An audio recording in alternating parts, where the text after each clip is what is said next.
star. You wanna be in the vlog? Come here. It's been a minute. Hello and welcome back to my channel. In this video, I'm going to be going over all the books that I read in January and February and letting you know kind of what my thoughts were and if you guys should read them. So the first book that I read in 2024 was Lore Olympus Volume 4 and Volume 5 by Rachel Smith. I gave both of these books 3 stars. If you don't know what these books are, I kind of explained them a million times in a bunch of different videos, but they are graphic novels going over the story of Hades and Persephone, kind of like how they met and fell in love. It's really cool because they also incorporates all kinds of other little Greek stories into the mix. So if you are a Greek mythology fan, I highly recommend this graphic novel. My overall thoughts for Volume 4 was that it was very cute, but not my favorite out of the series so far. For Volume 5, I said that there were some good moments and that it had more of a somber tone than some of the previous stories, although they do deal with some more heavy topics, such as sexual assault and rape, so keep that in mind when you're going into them. But I think that the series is just so well done and all of the graphics are so beautiful. I'm so excited for Volume 6, which comes out May 7th, and Volume 7, which comes out October 1st. The next book that I read was Happy Place by Emily Henry, and this is my first Emily Henry book. I still need to read Book Lovers, which I've heard absolutely amazing things for. It's on my TBR for this year. I was really excited about Happy Place. This won like a bunch of awards for 2023, like Best Book. I was very excited to see what the rest of the world voted as such an amazing story, and I will say that I really did like the story. I ended up giving it 3.5 stars. However, romance is not my favorite genre, and sometimes I can find it to be a little bit frustrating. You have these main characters who are broken up but pretending to be together for this last friend trip to this like beach house that they always go to every year, so they kind of have to pretend to still be together. Then throughout the story you kind of go into, you know, why their relationship fell apart and kind of how they go on from here and how their friend group moves on from here. I did enjoy the realness in that the characters didn't just like have this one moment where they just couldn't handle, you know, their relationship anymore or some one thing that triggered their end. It was a bunch of tiny little things that built up over the years and really just kind of started to like wedge them apart, and I feel like that's really real and I did enjoy that. My biggest complaint with the book is I hate romance novels that their biggest like relationship problem is lack of communication. It's very frustrating to me, and it seems as if like that is most romance novels at this point. So yeah, that's I think why I don't know, it just kind of like wasn't having 5-star elements for me, so that's why I scored it the way that I did. But it was still a pretty good story and a quick read.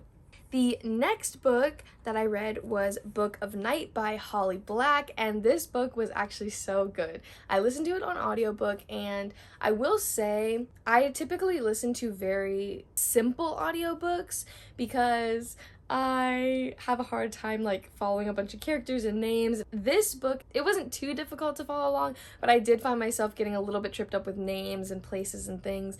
So there was that. However, I think the audiobook was very well done. It gives you like little like creepy elements as well as a little bit like of unsettling feeling. I ended up giving it 4.5 stars, and I said that it kind of had like Ninth House vibes. If you've read that book, it's very fall or winter read for sure. Book of Night is basically about this girl. She lives in this world where there's magic in the form of shadows. Like people can manipulate their shadows to do different things. It's kind of following her life, and you get flashbacks of her growing up, and she's a retired thief for hire. Then some things unfold and she gets swept up into this thing that is really, she has nothing to do with it, but they think she has something to do with it, and then it kind of spirals.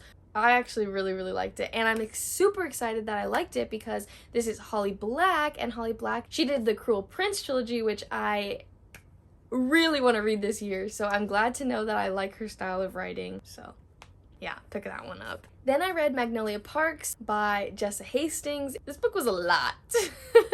First off, I had heard amazing things from Sarah Caroli on BookTube. She is absolutely obsessed, enamored with this series. So I had high hopes for it.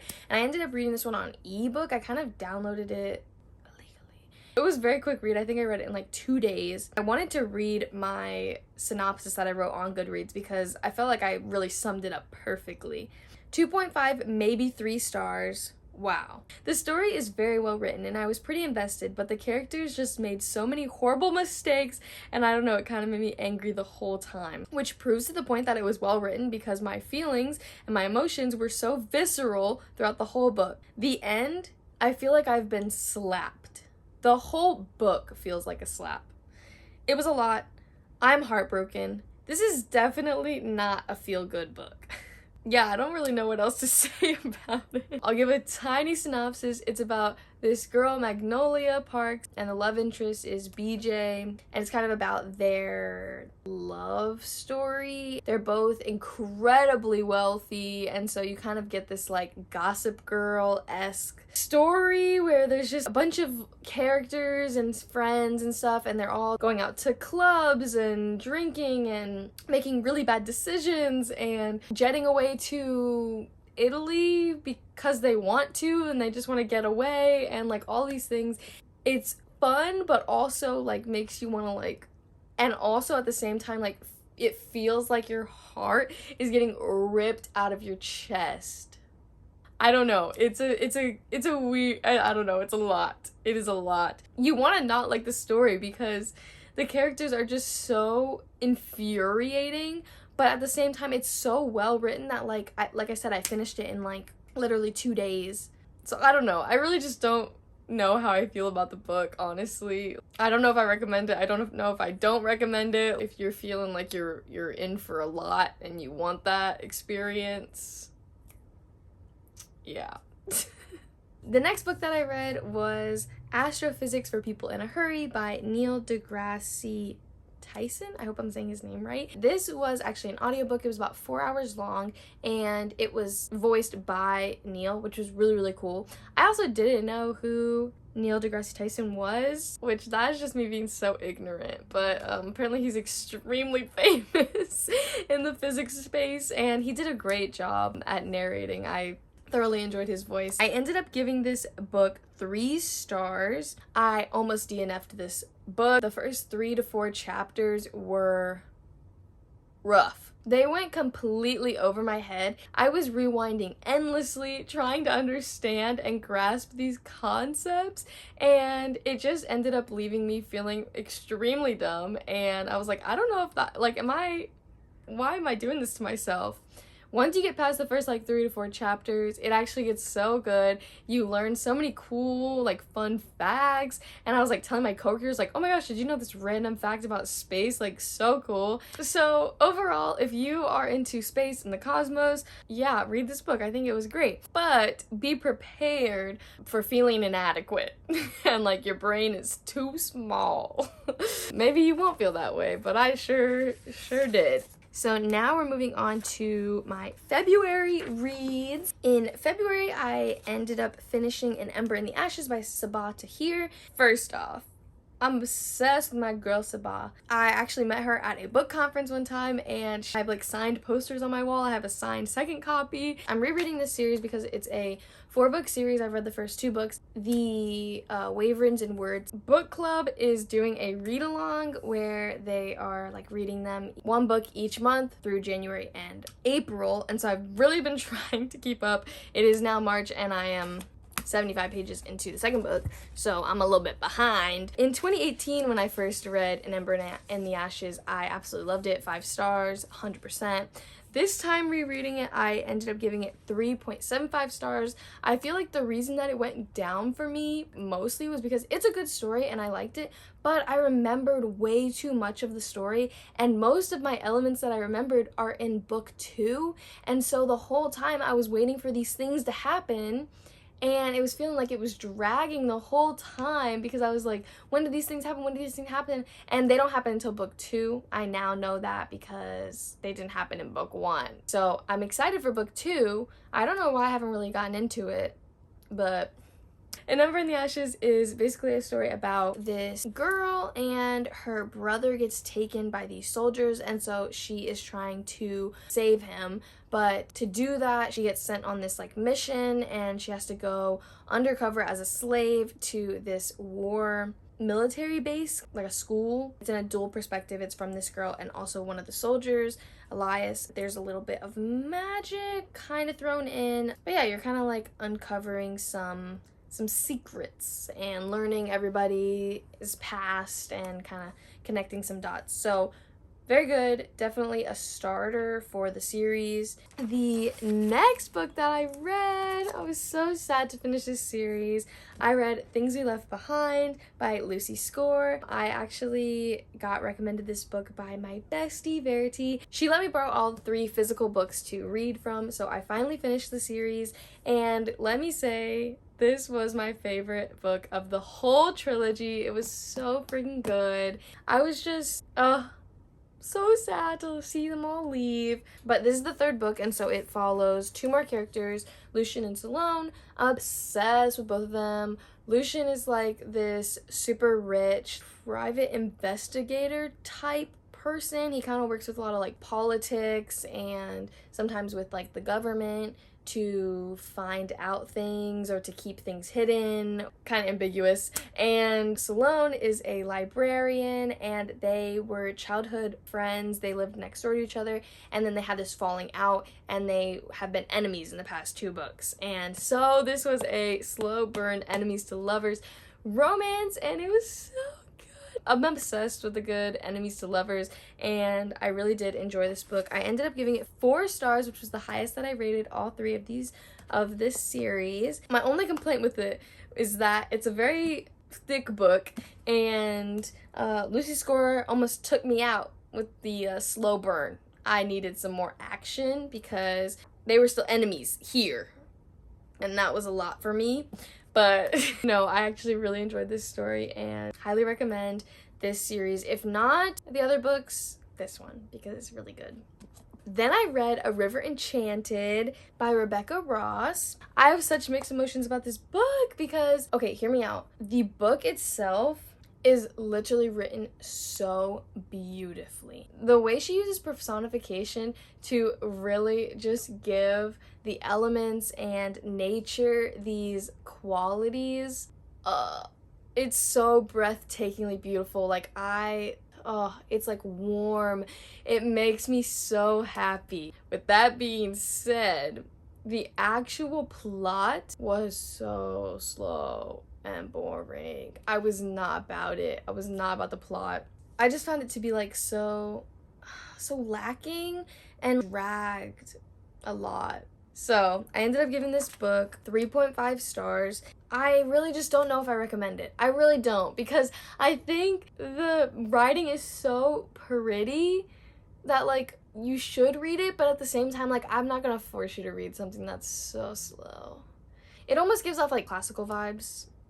It's written well and it makes you think and it's beautiful, but at the same time, like, it's a little rough to get through. I have heard it's a duology, and I've heard that the 2nd book is actually so much better, so good. So I have it on hold at the library right now, and I will be reading it soon. But yeah, I needed a break after the 1st book. Like, I was like, I can't go straight into the 2nd one. This is a lot. The story is about this guy. He gets sent away, like, off the island to the mainland for college. He's like learning how to be a bard, so like a musical storyteller for their tribe. Then he gets called back to the island because a bunch of the young girls under the age of like 7 are going missing. Then you kind of are just like swept into this story about the missing girls and trying to find them and like why they're going missing and who's doing it. You follow a couple different like POVs. The bard, the captain of the guard, and captain of the guard's wife, who is the like medic for the tribe. With that being said, I don't know. Read the book or don't read the book, but meh. Alright, 2 more books that I read in January and February. The first was Gallant by V. Schwab. I'm a V. Schwab whore. I love V. Schwab. I am slowly working through the V. Schwab catalog, and Gallant was one of those books that I needed to read.